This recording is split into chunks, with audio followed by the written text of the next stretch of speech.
દરેક પરિવારો પોતાના ઘરમાં વર્ષભરનું કેરીનું અથાણું ભારે ઉત્સાહ સાથે બનાવતા હોય છે, પરંતુ આ વર્ષે કેરીનું અથાણું દુર્લભ બને તો નવાઈ નહીં રહે.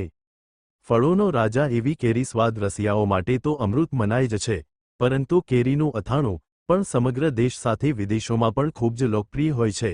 ત્યારે આ વર્ષે આંબામાં આવેલું ફ્લાવરિંગ મોટા ભાગનું ખરી પડતા કેરી નહિવત પાક થાય તેવી આગાહી કેરીના બગીચા ધરાવનારા ખેડૂતો અને વેપારીઓ સૌ કરી રહ્યા છે.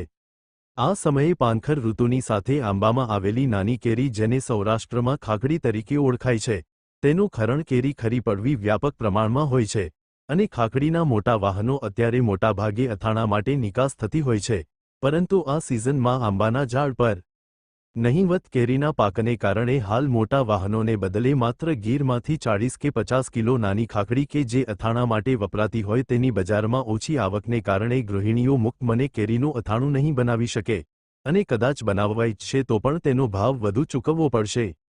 તો હાલ ખાખડીની સિઝનમાં બગીચાઓમાં ભૂતકાળમાં પુષ્કળ પ્રમાણમાં કુદરતી પ્રક્રિયા મુજબ ખરેલી નાની કેરીઓ ભારે માત્રામાં જોવા મળતી, ત્યારે આ વર્ષે મોટાભાગના મોર ફ્લાવરિંગ બળી ગયા છે, તો જેટલી બચી શકી છે જે પણ ખેડૂતોના મતે માત્ર 10-20% છે, જેના કારણે અથાણાનો સ્વાદ કડવો બનશે.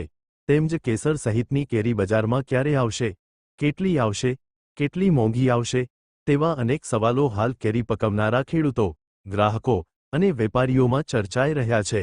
રિપોર્ટર ભરતસિંહ જાદવ, ગીર સોમનાથ. હું ભૂપેન્દ્ર કુમાર પ્રભુદાસ ગમીદેવ, કાજલી માર્કેટિંગ યાર્ડ વેપારી એસોસિએશન પ્રમુખ.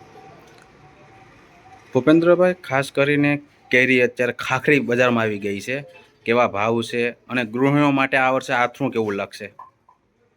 વડીલ, જે અમારી યાર્ડમાં ખેડૂતોની અવર જવર રહે છે એ લોકોની સાથે વાતચીત થતાં એવું માલુમ થાય છે કે ફ્લાવરિંગ આ વખતે બહુ સારું આવેલું, પણ સમય જતાં અત્યારે 25 થી 40% જ ફ્લાવરિંગ રહ્યું છે. જે બાગ 2 કરોડમાં ઇજારો જવાની હતી 50 લાખમાં, એટલે લગભગ 33%માં ઇજારોમાં ગઈ છે. એટલે ખાખડી અને કાચી કેરી પણ અત્યારે તો મોંઘી જ છે. એ દરમિયાન 29 થી 1 તારીખ માર્ચની વાવાઝોડાની આગાહી છે. જો એની બેડ ઇફેક્ટ આવે તો કેરી, ખાખડી અને પાકી કેરી પણ મોંઘી થાય એવી પૂરેપૂરી શક્યતા છે. એને અનુલક્ષીને ગૃહિણીનું બજાર તે અથાણા માટે પણ પરવાઈ જાય એવી પરિસ્થિતિનું સર્જન થઈ રહ્યું છે.